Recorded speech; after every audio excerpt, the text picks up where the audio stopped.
All right, welcome back. It's the newspaper segment. We begin as usual with the Daily Trust. And on the front page of the Daily Trust this morning is issues around statements of the PDP rising from their meeting yesterday. PDP governors worry over hardship and mismanagement of the economy. Frowns at government's inability to resolve wage crisis. Local government autonomy assured Honduras, and we will respond appropriately, the APC assures. Two other stories, 250 repatriated Nigerians returning from UAE. This is coming from NITCOM. Tinubu seeks National Assembly approval to raise 2024 budget by 6.2 trillion. I mean, we just keep raising these figures, isn't it? And the Northern Elders Forum condemns eviction order issued Northerners in Delta. UI students protest fees hike and rationed electricity.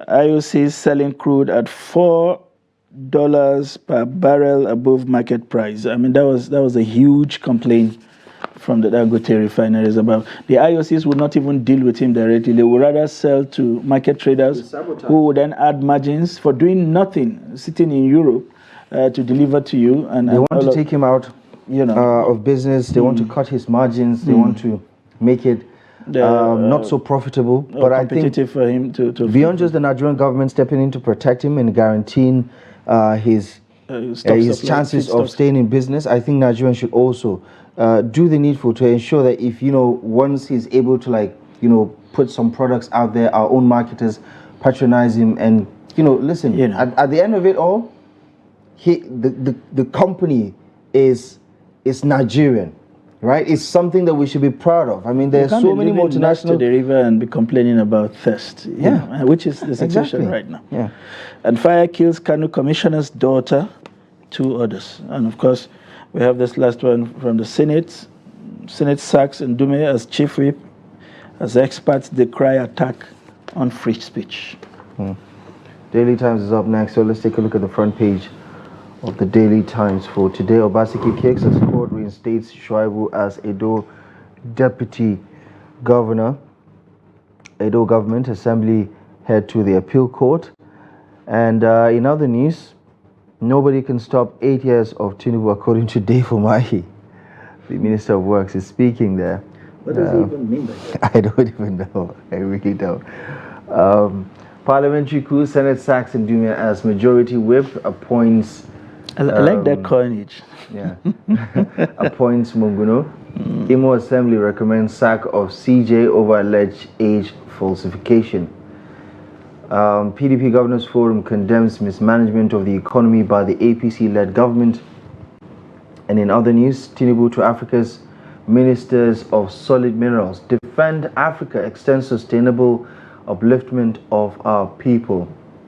And at the bottom of the strip there, NDLEA auctions properties forfeited by drug cartels. I think the new yams are here, and this is a show of it in Taraba State. New yam is out. And I hope the prices are also pocket friendly. And moving on to the Nation newspaper, this morning it is leading with the actions around Nelda. Tinubu kicks off payment of 32 billion to students as loans. And at the top of the nameplate, we have Senate replaces Ndume as chief whip. And APC seeks asks Senator to quit party. 401 Osun Council caretaker members resign. We uphold democracy. And court reinstates Shuaibu as Edo deputy governor. And Judge Oke's Igodailo's candidacy in Edo. It was a field day for the courts yesterday with various pronouncements across board. PDP governors seek political solution to Rivers logjam. Whatever they mean by political solution. That is the standout story for the nation to pick of all the things they said in that communique. That was, not necessarily a standout comment there. But all right. All right. The Daily Independent is up next, so let's take a look at the Daily Independent. More from the PDP governors as they back Governor Fubara of Rivers State move to tackle Rivers crisis. Lament state of the economy, seek credible elections, express optimism of returning to power in 2027. Support Labour's demand for enhanced minimum wage. They say it's protracted, but I also dare say that of the 8 or 9 PDP governors that attended that Enugu summit, it's safe to say that much of them are not necessarily inclined to give workers a fair wage. Some of them are guilty of not paying the already outdated minimum wage. Some of them are falling behind on salaries, and in the same breath they're trying to make it look like they're all aboard with what is fair for Nigerian workers going forward. So less than credible there on that messaging. But moving on, Tinubu may announce new minimum wage figures today. Now this perplexes me. I know the president cannot unilaterally decide what the new minimum wage is. Well, that is not how we designed the system.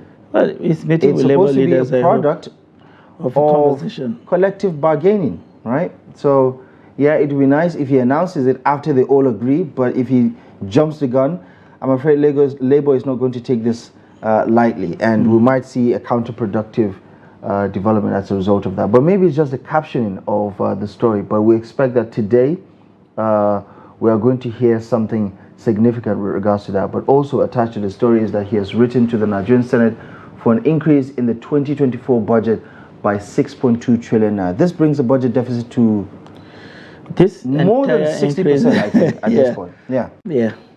More than I'm not sure what. Well, maybe when we see the breakdown, we understand what all of this is. And the budget is surely close to 30 trillion now. Yeah, but they're talking about funding this also with some taxes from exchange rate gains.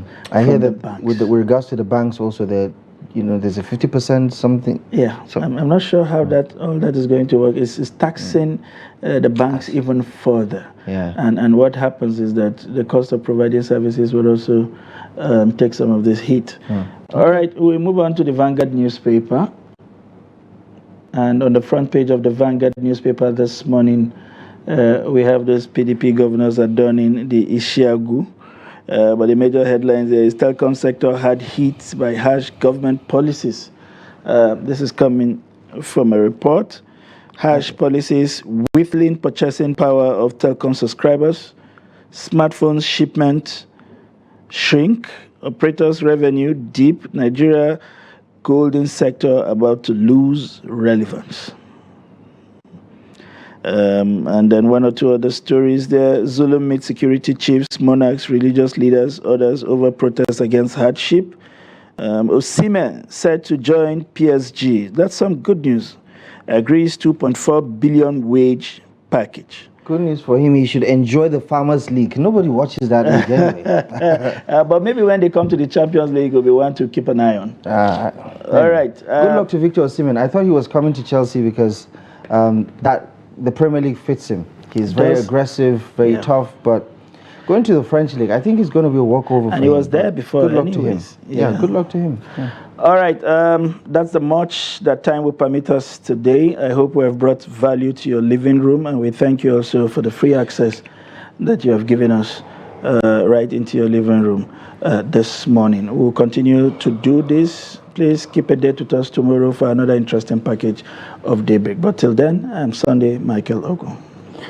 My name is Abdullahi Ahmed. As always, thank you for your time and company. Emmanuel Fashemi will be joining you shortly at the top of the hour for the latest in sports with 360 Sports. Good morning.